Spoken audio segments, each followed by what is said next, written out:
Hi, everyone. Hello, and thank you all for joining us tonight. I'm Kim Tavares, the Executive Director of the Miami University Alumni Association, and I am so excited to welcome you to tonight's webinar, a thrilling conversation with Mary Kubica. I found Mary's first novel, The Good Girl, in the Cincinnati airport when I was on my way to visit Miami alumni, and I bought the book right then and there, not only because it sounded so intriguing, but in the bio it said that she went to Miami. So I've been hooked ever since, starting with that book, including her most recent release, The Other Misses.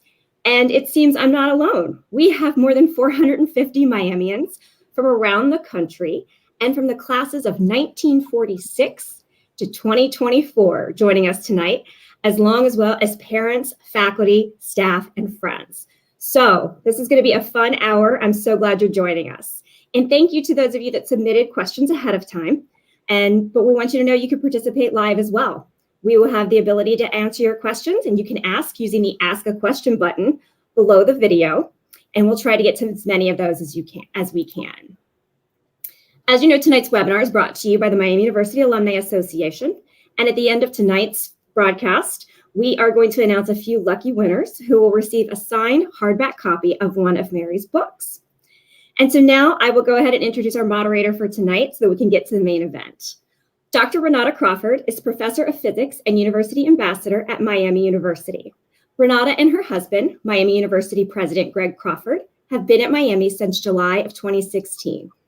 Renata is very active with our students and our alumni, championing the causes of student health and well-being and chairing Miami Women, our university-wide initiative that works with alumni, campus offices, and student groups to encourage and support opportunities for women. Miami Women sponsors regional events, a giving circle, and our annual Hawk Tank and Women's Symposium. So, Renata, thank you so much for your time tonight, and I'm going to turn it over to you. All right. Well, thank you very much, Kim. I'm super excited to be here this evening with all of you and to introduce our special guest, Mary Kubica. And since Kim mentioned how she first got introduced to Mary's books, I wanted to give you a little insight into how I became familiar with them. It was actually my sister, who is a Miami merger. I figured this is the audience to say that part too. And she's like, Renata, I've got a must read for you. And that was The Good Girl. And absolutely, I bought it, read it, loved it, then immediately went on to the next book, Pretty Baby, which is still one of my favorites.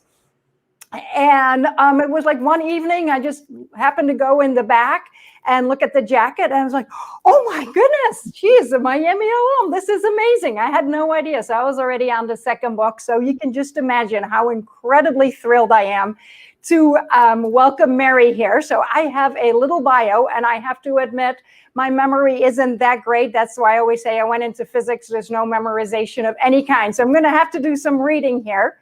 But we all know that Mary is the New York Times and USA Today bestselling author of 6 novels: The Good Girl, Pretty Baby, Don't You Cry, Every Last Lie, When the Lights Go Out, and of course, The Other Misses. And I have read all 6 of them.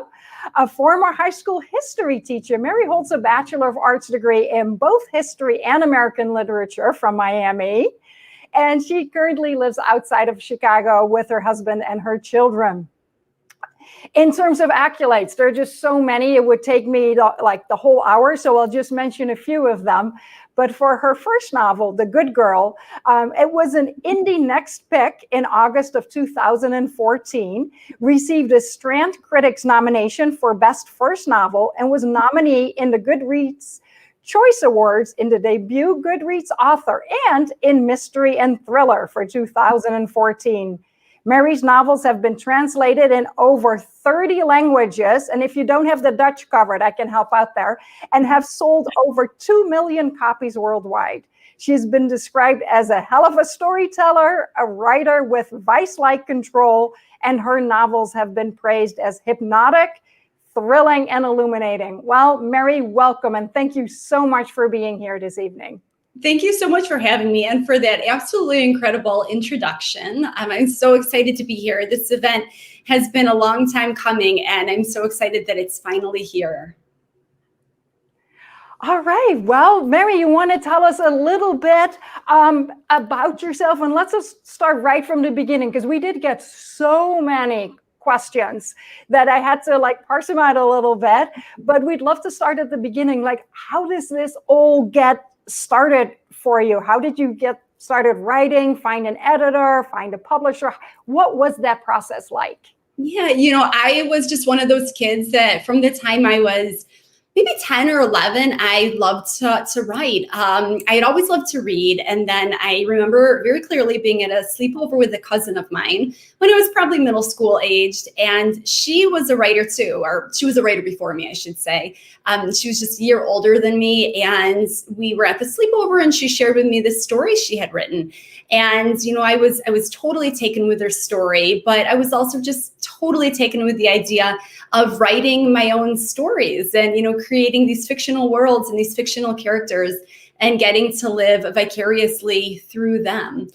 So it was just one of those, passions that I found when I was a young girl. And I just stayed with it through my whole life, for the past maybe 30 plus years. I really have just always been writing in some capacity. But I was always very shy about my writing. It was something that was very private to me. When I was younger, I would share it, maybe with some teachers a little bit reluctly. I would share it with my parents. But then, even that, I kind of stopped. It was one of those things, like I said, it was just really, really personal for me. It was really, I think, more like a journal of sorts when I first got into writing, where, this fictional character would do things that, that I wasn't, quite ready to do or brave enough to do or outgoing enough to do. And like I said, I got to sort of live vicariously through these characters. But, career-wise, I knew that I wanted to be a teacher. So, after my wonderful time at Miami, I went on to become a high school history teacher in the suburbs of Chicago. And then I was working in Omaha, Nebraska for a short period of time. And again, just, continuing to write whenever I had some time, if it was on the weekends or after school, because it was just one of those things I was so passionate about doing, even though the thought never really crossed my mind that I'd ever want to get something published. It was just a pastime. And then in 2005, my daughter was born, and I left my teaching career for what I thought was just a short while to start my family. And it was then days in my recollection, it was days after my daughter was born that I started working on The Good Girl, which was ultimately my first published novel, my first finished novel. And when I started it, it was just like any of the stories that I had started in the many years before that. But I quickly fell in love with this book and these characters in a way that I hadn't fallen in love with anything I had written prior to that time. And I knew, at some point in the process that I had to finish this book, that I owed it to myself and to these characters to see this book through, even if it never became anything other than a little file on my computer. I wanted to do that. So, when my daughter was napping or if she had gone to bed, I would get out the laptop and work a little bit on this novel of mine. I have a son who's just 2 years younger than my daughter. So soon I had two tiny ones at home, and finding the time to write was pretty much impossible. I just remember hoping and praying that they would nap at the same time so I could have, maybe 30 minutes to myself or an hour to myself. But little by little, the book got done. It took me 5 years to write it. And, when I was done with it, it was the first time that I really felt that urge to see what I could do with this. It was the first time that I wanted to maybe try and get it published. I should say that I wrote The Good Girl completely in secrecy. My husband knew that I was writing it, but I wouldn't let him read it. And I didn't tell anybody else that I was working on it. And so, when I finished it, I hadn't studied creative writing. I had never belonged to a writer's group. I just didn't know how that world worked. I didn't have any author friends. So I got on the internet and started doing some research to figure out what are the next steps. How would I even go about trying to get this book published? And step one is to find a literary agent. So I got my hands on a book called The Writer's Market, and it lists literary agents in there and how you go about finding them. So I typed up a query letter, and I went through this big old Writer's Market book with my highlighter and highlighted every single literary agent that represented, suspense, some psychological suspense thrillers, anything in the realm of what I thought I had written. And I started sending my query letter off. And I didn't keep great track, but I sent it to 50 to 75 plus agents. And there were a couple that did ask to read a partial of the manuscript. And there were ultimately 3 that asked to read the entire manuscript. But over the course of the next, couple months after I started querying these agents, every single one that I sent the good girl to turned it down. And so I thought, that's that. This book is never going to be published. And I was okay with that in a weird way. I think that it was, what I had been expecting since I was 10 years old. And it was the way that I had always, the reason that I had always been so hesitant about sharing my writing. I moved on, I started writing something else just because I loved writing so much. I'd like to believe that if I had never published anything, I'd still be here writing. But as it so happened, 2 years after all those rejections, one of these agents reached back out to me totally out of the blue. She sent me an email to see if I had sold the good girl, if I was being represented by an agent yet, and it took me a moment to realize what she was even talking about because so much time had passed in there. And she was offering to represent me. And as it so happens, the first time she read The Good Girl, when I was first sending those query letters out, she was right out of college, brand new to this literary agency. She was working as an assistant to an agent. So she wasn't an agent herself, but she had taken The Good Girl home one night. She read it in one sitting, just fell in love with it. But she couldn't get the rest of her team on board, and she didn't have, that authority to take it on herself. So she had to pass on, for her team. But 2 years later, she had been promoted to an actual agent, and she remembered my book for 2 years. And now she was in a position to seek out her own clients. And so she reached back out and offered to represent me. And, the rest is history. She's still my agent today, 6 books later. Wow. I guess the moral of that is persistence, huh? Yes. I speak to a lot of groups now. I speak to aspiring authors. And I always say that, writing is such a subjective business, and there's a lot about timing and, is it the right time for this book or this genre? And just finding that one person who is as passionate about your work as you are. So I totally agree. A lot of times it's not about the quality of your work or anything like that, but it's about persistence and timing. Well, the quality is certainly there. But because that was one of the main themes that kept coming out for so many of these questions. What advice would you have for students that are, aspiring authors, whether they're currently Miami students or maybe they're in high school or middle school still? Like, what did you do at Miami that you're like, hey, I'm really using that these days? And what could you, tell other students, no matter what age, if this is what they want to do? Yeah, I think that the biggest thing that I took away from my Miami education was to read a lot. As a history and American literature major, you can imagine that I was reading a lot. When I was at Miami, I think that I was probably reading about 2 books a week, which I don't. In retrospect, I don't know how I did it now. When it takes me much longer to read a book, but I think that's the biggest thing.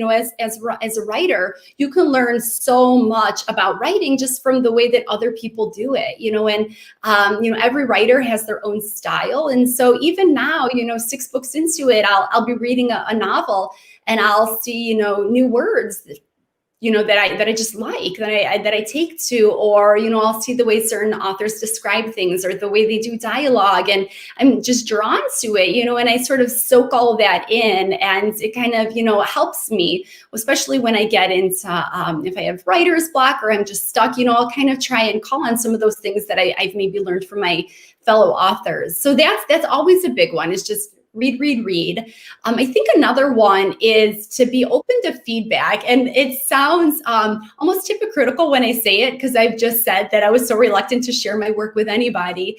But now that I have an editor who I've had the same editor throughout my writing career as well. So I see the value of working with an editor and sharing your work with somebody and getting that feedback, because I think it's just, as writers, we're sort of writing with blinders on, and, it's so important for somebody else to get their eyes on that manuscript and say, this is maybe too predictable, or this character is too one-dimensional, and just kind of see those problems that we as the author maybe can't see because we're so close to the manuscripts.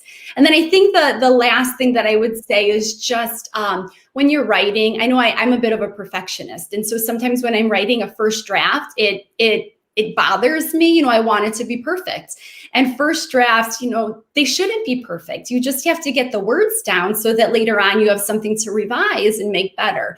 So don't let that get you down, because I feel like if you try and make everything just as great as it can be that first time, you're going to constantly be stopping and questioning yourself, and just get it down, and that would be my advice. Great. Another very common theme among the questions that were submitted were in terms of character development. What I personally absolutely love about your books, like there's so many different characters, and you get to really know them and see the storyline from their perspective. So the question that came about is like, what kind of research do you do, and how do you go about developing these characters, and do they develop maybe a little bit along the way too? Yeah. My characters they're really important to me, because I know this as a reader, I want to care about the characters in the books that I read. If I care about the character, then I'm truly invested in their story, and I care about the outcome of the story, and I want to see it through. So as a writer, I try to do that too, because I know how important it is. So I really, I try to make my characters all just really multidimensional. They don't have to be likable, and sometimes they're not, and they don't always have to make the smartest choices, but and oftentimes they don't, especially in this genre. But I think that you have to give the reader a reason why they're making some of these questionable choices and getting themselves into these really bad situations. There has to be a logical reason there. Otherwise, I think you're gonna lose your reader. But I think when I start my characters, when I start the book, I usually it's awkward. I feel like when I write those first couple chapters, this character is very clearly somebody I don't know. I've run into a stranger on the street, and we're making small talk, and it's awkward because we don't know each other, so we don't know what to talk about. And a lot of times that's how I feel like when I'm writing my first few chapters. But the more that I get into the book, and the more these characters sort of reveal themselves to me, and I find their voice somewhere in the process. I figure a little bit out about their backstory. I know where they've been in their life and things like that. Then that conversation starts to flow a little bit more freely. And then I really think of this character as, my best friend or a good friend of mine, and we're sitting down for coffee, and the conversation just flows so much more smoothly. And so at some point in the writing process that happens. And I always love, when I can feel that start to click, because I know I get this character. And from that point out, usually it's a smoother writing process. It's just so interesting hearing you describe that, because from my perspective, when you're describing, it's like you're literally meeting them. I'm like, wait, but you're making them up. Or you're like, when I get to know them, I'm like, from a physics perspective, I'm like, that is such a cool process. So then the other part of it is, of course, everybody knows about all of the twists and turns and the ending you didn't quite see coming. Just to throw my sister a little bit under the bus this time, is I had the opportunity to read The Other Misses a little bit ahead of time, because we were planning an April event. And so when she got it, when it first came out, she called me. She's like, I got it. I can't believe I figured this out. She hadn't finished it yet. And I'm like, And she's like, oh, you just don't want to give me credit. And I'm like, oh, you are so off. And it was just awesome. Do you even envision all of these, when you get started, or does the ending also sort of your characters sort of you get to meet the ending like we do? It's a combination, and I absolutely love that story. I love when, obviously when I've written the book and a friend is reading it, for example, and they're trying to tell me what they think is going to happen, and I have to bite my tongue and not give anything away. But I love that to see. Writing is so solitary. So then to be able to get a little bit inside the reader's head and see what they're thinking, I love hearing about that. But for me, the twist is sometimes I know it, sometimes I don't. More often than not, I don't. With not the good girl, the other misses, I did know the ending, but that's kind of rare for me. And I didn't know the entire ending. I had part of it figured out, but I didn't have all of it figured out. And with the majority of my other books, I didn't know the twist at all. I started with some unfolding mystery, someone has disappeared, or, in Pretty Baby, there's a homeless girl who appears and a family takes her in and all sorts of chaos ensues. But, I didn't know with those books where the story was going to go, or how these characters' lives were going to sort of change because of the situation that was happening. And a lot of times with writers, they call us either plotters or pantsers. A plotter obviously plots their book out in advance, and a pantser flies by the seat of their pants. And that is what I am. And I love it. It sounds chaotic, and it's sometimes very stressful because I don't know if all these pieces will ever come together.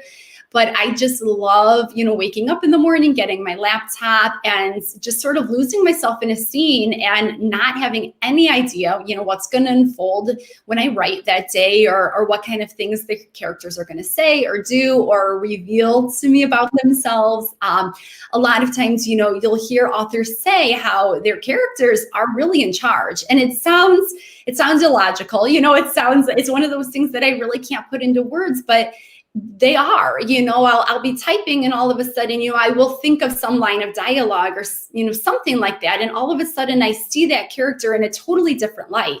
And it's pretty cool the way that happens. But I just love that spontaneous, organic flow of letting the book just go and letting the characters kind of take the reins and going with it. And I think my favorite part in the writing process, though, is, that aha moment when I realize, these pieces are going to come together, thank goodness. And, and I can sort of start to visualize that twist. And then when I know the twist, I get to go in and kind of lay a little bit of a breadcrumb trail for the readers to follow. Yeah, and that's that last part. That was a really nice segue into my next question, is because I just finished reading The Other Misses for the second time, now knowing the ending. Obviously, I wasn't expecting it to change, but now knowing the ending, going back, and it actually was a completely different book, because now I was looking for different parts. But for an author, that might, you really got to just check that everything fits. Oh yeah. There's so many times that, during the revision process with my editor, I'll make a seemingly inconsequential change, and then I reread the whole thing, because it really is like dominoes. When you change one thing, you don't know if the whole thing is gonna fall down. You got to make sure that it all goes together. With The Other Misses, and I won't give any spoilers away, but because I did know the ending, and I had told my editor about it before I even began writing. I submit a proposal to start with, just to make sure she's on board with the idea. And because I knew the twist, I put the twist in the proposal. So we both knew the twist. So when it came down to editing, it was hard to know if, some things were too much of a giveaway, or no. It was just good. I don't find that. So what made Netflix pick this one? Do you happen to know why? Obviously on the cover it says right there that it's coming out on Netflix. It does say that, and that was just such a thrill. That's just, the idea that Netflix is making this into a feature film is beyond my wildest dreams. I have a film agent. So shortly after, I'm usually done with the book, and my editor and I are done with all the revisions almost a year before the book comes out. So this was, the March before The Other Misses came out. And as soon as we were done with it, I handed it over to my film agent, and she went and, shopped it around Hollywood, and we got the offer from Netflix. And I was just ecstatic. I feel like Netflix is everything these days. Everyone loves to sit home and stream their favorite shows and movies. And so I was just so excited about it. I don't know, exactly what it is about the book that made them fall in love with it, but I'm so glad that they did. So far they've had a screenwriter, Jack Thorne, who wrote the screenplay for it. There have been some delays because of COVID, but it seems like they're in the process right now, or the latest I heard is that they're in the process of hiring a director. And after they do that, then they'll start to attach actors and actresses and begin filming.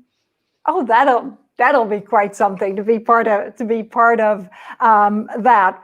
So I don't know if this is like a question like asking, who is your favorite child, but who do you among your books, do you have a favorite or favorites? Both of my kids are my favorite, in case they ask. My kids are my favorite too. But it's kind of hard to say. My usual answer for this is The Good Girl, which is my first. And it's not the book per se, but it's the experience of writing it. Like I said before, it took me 5 years to write the book, and I had no idea if I'd finish it, if I would publish it. It was just, something that I was just so passionate about doing and wanted to do for myself, really. It was the only book that I've written, that wasn't already under contract, that didn't come with a deadline. So there were definitely, the other books have some stressful elements to them that The Good Girl didn't. With The Good Girl too, like I said earlier, I started it right after my daughter was born. So I have such great memories of writing The Good Girl, with my daughter sleeping beside me, or, the kids playing on the playroom floor while I'm trying to write. And it really like mirrors their childhood. So it's very special to me because of that.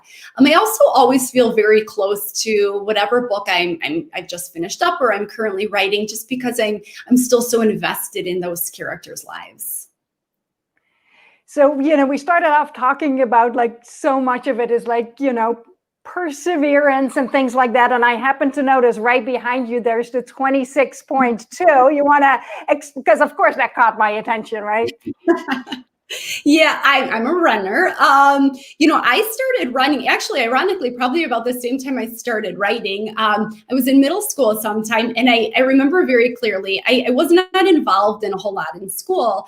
And my parents kind of gave me an ultimatum, you need to get involved in something. And I think that, cross-country practice was the next day. So I thought, well, why not? And it's just one of those things that has stuck with me. And running and writing are really very similar. I think, for one, they're very much, they're very mental, it's really, you're trying to talk yourself into it and keep yourself going. And I did run my first marathon just in October. It was the Chicago Marathon, but because of COVID, it was virtual. So I ran here. I'm in the suburbs of Chicago now. And I started with a friend of mine, and then my husband hopped in for a couple miles. And then my son, my 13-year-old son, ran me the last 5 or 6 miles. So it was one of those things that I never really thought I could do until maybe a year or so ago. I ran a half marathon and it went well. And I thought, well, maybe. And so I signed up for it. I figured, once I'd signed up for it, I was in, I had to do it. And I was running for a charity. So I felt fully committed to raising this money for the charity. And I'm so glad I did it. Oh, that is awesome. Congratulations. Marathons are super impressive to do that, but then do it virtually. I mean, that's a whole new level. And I feel like we've ran together quite a lot because I run listening to your book. So I'm going to say that, we run together as long as you're okay with that. So we talked a lot about all of your successes, but what happens when you do, or maybe you don't get like writer's block, or you're struggling, like what is your go-to to try to, you talked already about like maybe, reading others and then getting, just really getting through that process. But how do you, because that was another very common theme among the questions submitted. What do you do when you get that, whether it's writer's block or you're just struggling to get motivation? Yeah, I think the biggest thing that I do, to be honest, is just get away from the computer. It never seems beneficial to me to just stare at a blank document and like will the words to come, because they don't. So usually I find if I just turn the computer off and go for a walk or fold some laundry or just do something, go for a run, that I'm always thinking, about my books. I'm always kind of plotting ideas out or trying to work through those tricky issues in my head, even when I'm not physically at the computer. So it seems that, like they say, the best ideas come in the shower. It's one of those things. I always seem to figure it out when I'm not staring at the computer. I know a lot of authors will kind of impose a word counts on themselves. They want to write 1,000 or 2,000 words a day or whatever it is. And I kind of look maybe at a month. I want to be able to write, however many page or words a month, because I know that some days the words are just going to flow and they're going to be really productive. And then other days, like this week with all that's going on in the world, are much less productive. So I kind of cut myself a little bit of slack there, because I'm one of those people that I feel like I don't work well under pressure. I can't be creative in those moments. And I understand that and kind of, make adjustments.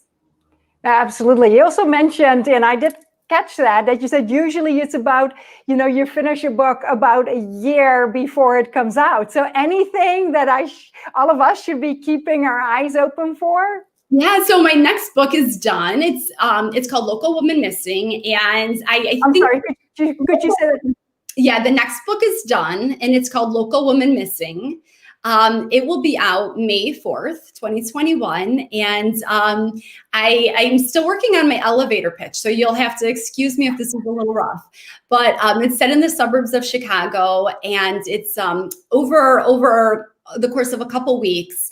One girl and two women go missing, and there's an investigation into the disappearances. And the police uncover some things, but ultimately the cases all go cold until 11 years later when the little girl returns, and she's now 17. And, there's so many questions about where has she been all this time and where are the others? And so I'm very excited to share that with everybody next year. And I believe that next week, my publisher will be revealing the cover, which I have seen and love. Oh, awesome. Well, since we have to wait quite a few more months, is there any particular authors that you have read recently, great thrillers that you're like, hey, Yeah, some of my favorites are Jilly McMillan. She's phenomenal. Megan Abbott, Kimberly McCreights, Heather Gudenkoff, Christina McDonald. I could go on and on. There are just so many. I mean, this thriller genre, Ruth Ware, the thriller genre, suspense genre, I feel like it's just exploded, in the last 5 or 10 years. And I love it. I mean, I just love seeing all these new authors kind of entering the scene and seeing what they can do. There's a new Chevy Stevens book coming out next year also that I was able to get an early read of. I just finished it a couple days ago. It's called Dark Roads and is phenomenal. So I know it's not out there yet, but keep your eye on that one when it comes out next year. Well, awesome. Thank you so much. What we wanted to do at this point is sort of give a poll to give you an idea and give all of us an idea about what, among all of the people listening and watching, what their favorite of your books may be, and maybe some of their favorite characters as well. And after that, we'd love to get some more of the audience questions, because we really wanted this to be interactive and have all the people watching have the opportunity to ask you some questions. So I think you can get ready to vote.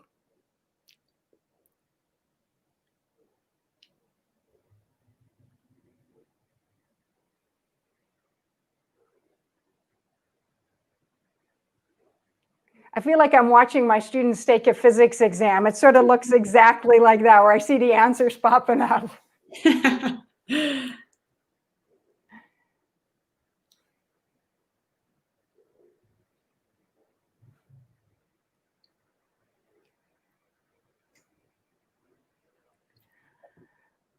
All right, I don't know. Oh, looks like all the votes all of a sudden coming in all at once now, because I was just going to be like The poll link is next to the Ask the Question link.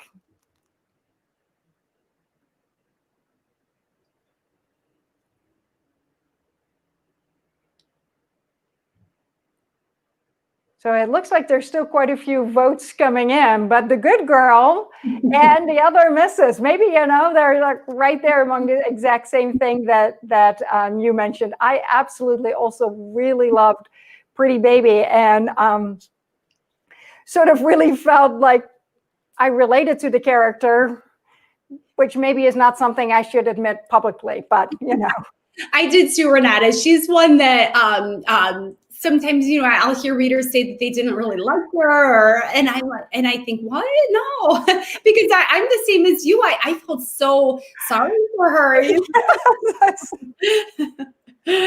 So, and the next poll I think is going just about that, is about who the favorite character is. So we'll see what the audience has to say about who their favorite character is. Now that requires a little bit more memory skills.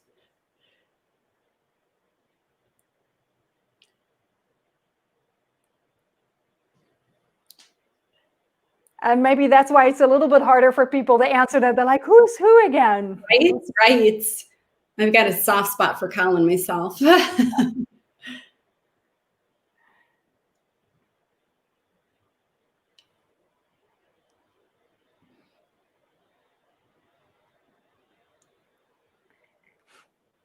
And Heidi was the mom in yeah, Heidi's the mom in Pretty Baby. So she's the one that we were just talking about. Yep, exactly. So I just wanted to make sure I had her name correct. Yeah. And it seems like everybody's afraid to vote for Heidi. I know.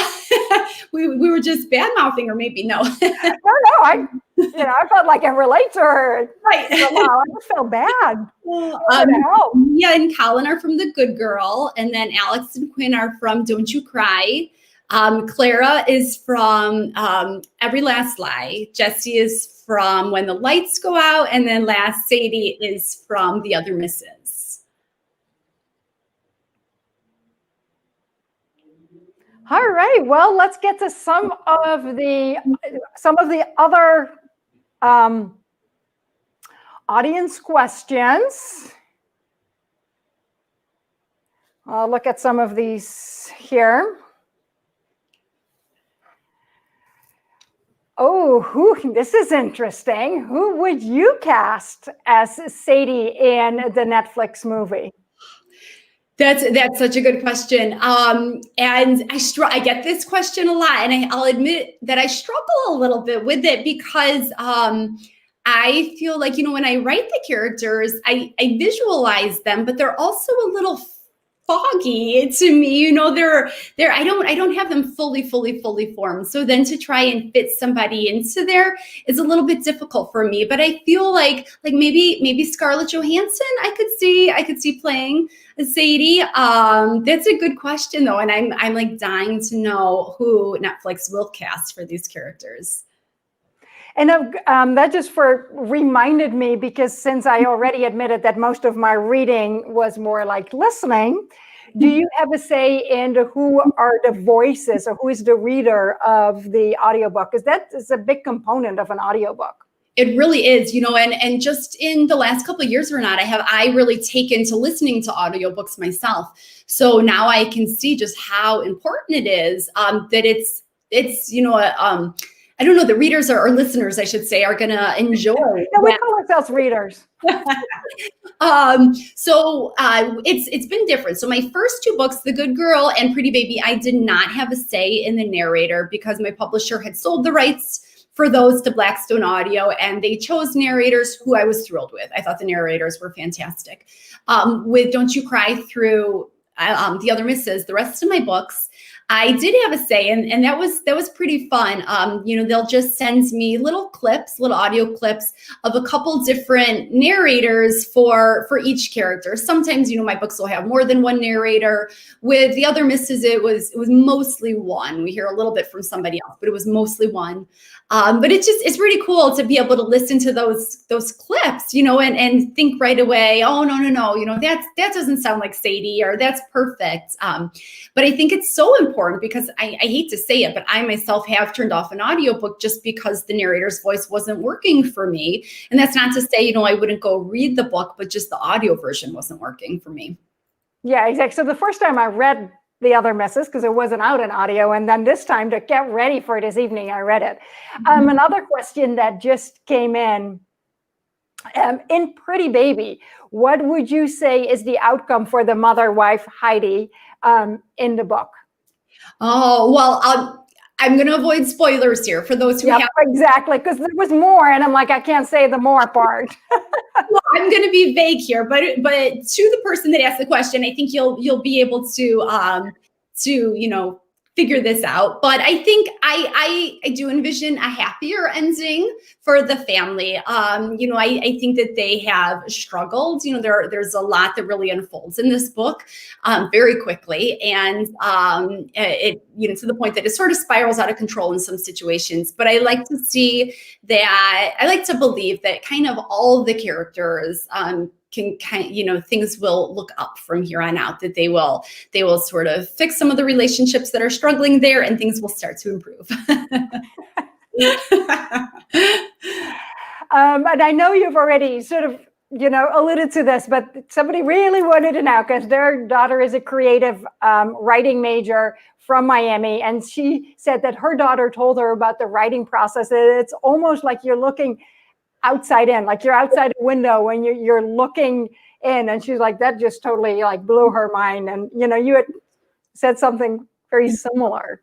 Yeah, you know, so I almost always write from the first person perspective. There's been a couple characters that I've written from a third person perspective, just because I never felt like I could really get their voice. In The Other Misses, there's a character, a young girl named Mouse, and hers is from the third person point of view, because I was just struggling to get that, you know, the voice of a 5 or 6 year old child and make it feel really authentic. So I did that from third person for that reason. But usually I prefer first person, because I actually feel like I'm inside my character's shoes. You know, I did this, I did that. And I really try to become one with them, even though, you know, that's not to say that the things they're doing I agree with, or the things they say, you know, I would say, but just to really kind of get into that character and be able to write them as best I can. I will say, between Pretty Baby and Don't You Cry, I actually wrote an entire book that is, you know, sitting on a shelf in the closet next to me, and that's about as far as it got. But I wrote the whole thing from the third person point of view, and the whole time with it, I did feel like I was outside looking through a window, and I actually struggled a little bit with it, because I never felt like I was part of the action. I never felt like I could truly get a grasp on my characters, because I was kind of like on the other side of the wall, just looking in. And so that's sort of the reason that, you know, I really do always attempt to start my books from the first person perspective. But it is really cool, you know, just, I mean, it's so hard to put into words exactly how these characters and their stories just unfold, you know, and like I was saying, how these characters just like take the reins and go, and me as the author just kind of try and keep up. Yeah, that's just mind-boggling to me. It's like when you were talking about you're getting to meet them. That's awesome.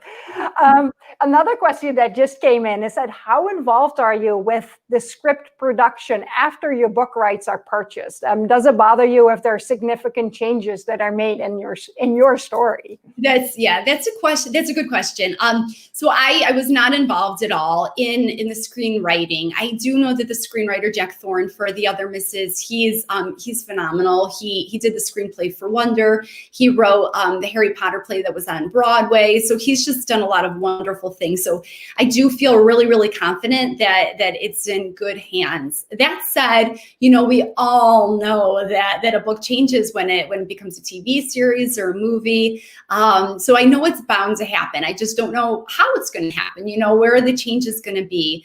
And I think for me, ultimately, I am comfortable with it because I know that it's going to happen. It's not going to be a shock to me. But I think that my goal is that, someone will see that it's coming to Netflix and they'll want to read the book first, or they'll see the movie on Netflix and want to read that book or some of my other books afterwards. So I guess I just kind of hope that it all comes back to the books, that it just kind of creates more awareness for my novels. Yep, absolutely. So you've written 6. Well, we've gotten to read 6. You've written 7 and then some. And every one of them, we talked about it already, has like the twists and the turns and the character development. Does it get harder to like fool us? Because, The Other Misses was the 6th one of your books I read, and yet it threw me. So but does it get harder in general? It does. It does get harder. I feel like you would think that writing, like with anything, the more you do it, the easier it gets. But that's just not the case. And I feel like each book is its own independent thing. They all cause their own problems. Some are easier to write than others. Sometimes I get the characters more quickly than others. But I will say, like I was saying earlier, this is a genre that has really taken off in the last half dozen years. And as more and more suspense authors, are added to the field and they write these incredible novels with these mind-blowing twists, it gets harder. I have to think, okay, well, what twist hasn't been done? And a lot of times when I start to write my books, I try and sort of think of them from a different angle. If it's instead of like a whodunit, I think of it as a whydunit. Can I put the twist someplace else instead of, as the who's the bad guy, and kind of go at it that direction?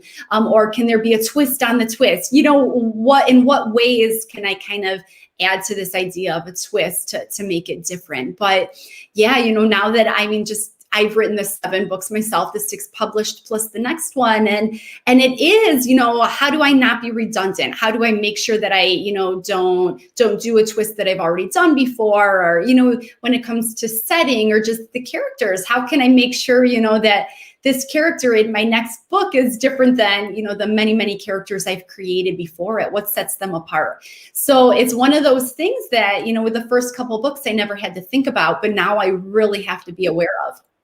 Well, you could always make your setting right here in lovely Oxford, Ohio, Oh, we live right on High Street, and we could make something work out here. I would love that. I would actually really love that. I can come back, do lots of research. There you go. And anything from your Miami experience that you already incorporated into your books? I hadn't noticed it, but that's not to say it wasn't there. Or that you're planning to incorporate it in an upcoming one? I have not yet, but that's not to say that I won't, or that, I intentionally didn't. I love the feel of Oxford. I think that settings, especially like very atmospheric ones, I love them. So many of my books have been set in Chicago, but The Other Misses moved to a small island off the coast of Maine. And I would love to have a setting like Oxford, a college town. And I just love that vibe. So definitely, I think that it's something that I would absolutely consider very seriously in the future. So how did you end up picking that very small little island, secluded location? Had you visited there? Was there something there that sparked, you're like, hey, this is an idyllic location for my next novel? Or how did that come about? I love Maine. We visited Maine before. I've actually never stepped foot on a Maine island, to be honest. But I just love Maine so much. And I knew when I was writing The Other Misses that I wanted to put it somewhere. The book just wasn't going to work on the streets of Chicago. I needed somewhere much more secluded. And I think that it really added to the tension in the book, because as the characters are on this small island that's only accessible by ferry, and then, there's been a murder on the island, and maybe the murderer is still on the islands with them.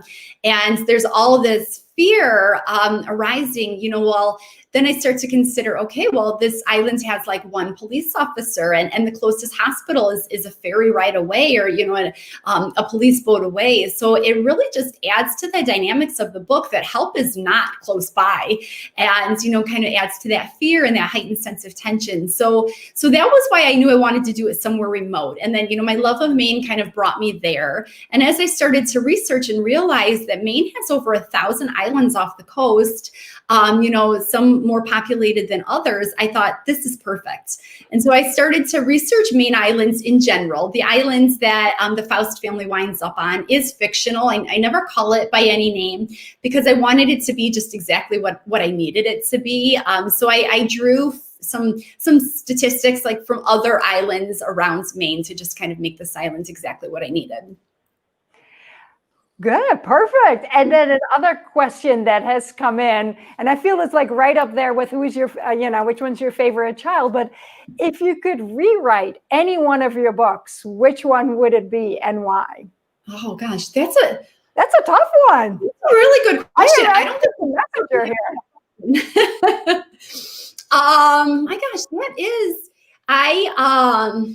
there are things, gosh, that's so good. I think that I would say Every Last Lie. And the reason being that I did have an alternate ending in mind for that one, which every now and then I go back to and think, that was a good twist. And so often when I'm starting a new book, I think, how can I incorporate that other twist I didn't use into a new book? And I revisit it a lot. So I think that that's the one that, it was one of those, it was like a choose your own adventure book. I could go this way or this way. And so sometimes I still fantasize, what if I had gone that way, And so I think that I'd like to revisit that twist sometime. And maybe that would be the book I'd rewrite. So maybe if you just publish it looking exactly the same, and then two people in a book club are having this conversation and they're like, no, I saw it as this. I saw that would be a whole plot twist. That would be amazing. So many of you, like Sadie, obviously she's a physician. I mean, that's right out there from the beginning. So I didn't give that away. And then you have some of them, there's lawyers. And what do you do in terms of research to really research, into those professions? You already mentioned about the research doing into like Maine and what life would be like in the author and on those islands, but also in terms of professions or whether it's, whatever. I'm like trying to say something without giving the plot twist away. So I'm going to let that go and just say, what do you do in terms of research? So a lot of it I am able to do online, whether it's, the setting or the different professions that my characters have. I do, have friends or acquaintances that I have a number of the professions that I touch on in my books. So sometimes if it's just one of those questions I can't find the answer to online, I will ask them, in this situation, what would happen? So I definitely reach out to people. A number of my books do deal with mental health issues. So I have a wonderful therapist friend because that is I always want to be very careful when I go into sensitive topics. So that I have a wonderful therapist friend who reads those books when I'm done with them before they are done, and I can still make changes to them if necessary, just to make sure that I am being sensitive and accurate. So I try to make sure that I have done everything, on all aspects of the book as accurately as I can. I feel fortunate that I do write just straight up fiction, and I get to make so much of it up. It's kind of on my bucket list one day to write a historical fiction novel, just to combine my love of writing. But just the amount of research that they do, just that they have this ability to pick the reader up and just drop them, in the middle of World War II or to Europe or whatever the time is. And it's just such an immersive experience for the reader that intimidates me a little bit. I also really love historical fiction. So I'm ready for that book. Whenever you got it, let me know. But very last question. And of course, this is a Miami event. So what is your favorite Miami memory? Yeah, so many. The friendships that I made, I I could go on and on. I remember very, very clearly the first time that I laid eyes on Miami. I had gone on a college visit with a high school friend of mine who did also wind up going to Miami. But we just, I hadn't done a whole lot of research into colleges myself when we ventured out. And we came, from the Chicago suburbs and drove across Indiana to Ohio to visit Miami with a couple stops along the way. And I want to say it was probably a November day. And I remember pulling onto campus and the snow had just started to fall. It was the first snowfall of the year. And as everybody here knows, the campus is just so gorgeous. But, that day with the snow falling, I just knew, that I had found this place that I belonged. So I think that's one of my strongest memories of Miami. The other one, I have to say, Renata had talked before about memorable professors at Miami. And Dr. Andrew Caton is one that definitely stands out. He was one of my history teachers when I was there. And I just remember sitting in his lecture and being absolutely captivated. I was just watching this play, unfold before me. He was just so passionate about what he was teaching. And, I think that it was probably him that made me certain that I wanted to teach history after college. And it was just one of those things that I think will stay with me for a long time, being in class with him. Well, thank you so much. I mean, obviously, you always talk about the student experience at Miami and the enormous impact that the faculty have. So hearing that from you is just amazing.